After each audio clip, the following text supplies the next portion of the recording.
Hey, I wanted to share with you my Harbor Freight welding cart.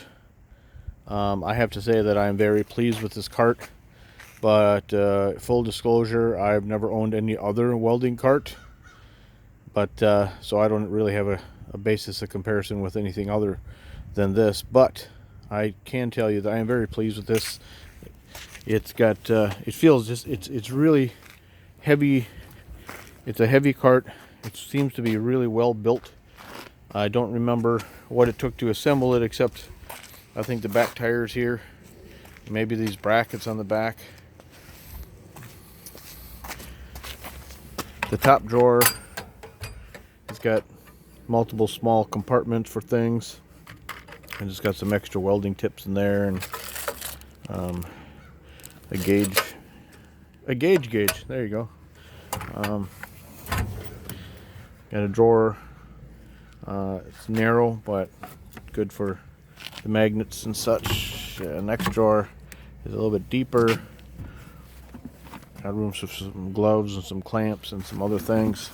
And then the very bottom, we've got a door that actually flips up and slides in. And there's actually room in there for 2 welding helmets.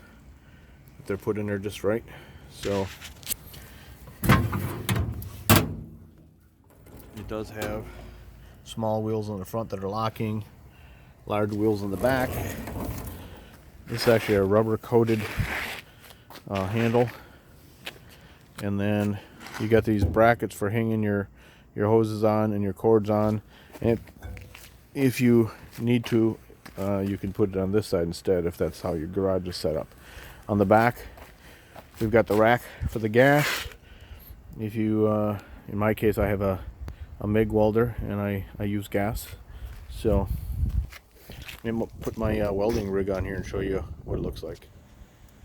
Alright, so here is my welding rig all set up on the Harbor Freight stand, and I went with the Hobart Handler 140. I don't do a lot of welding with the small engine repair that I do. This one you can plug into a regular wall outlet.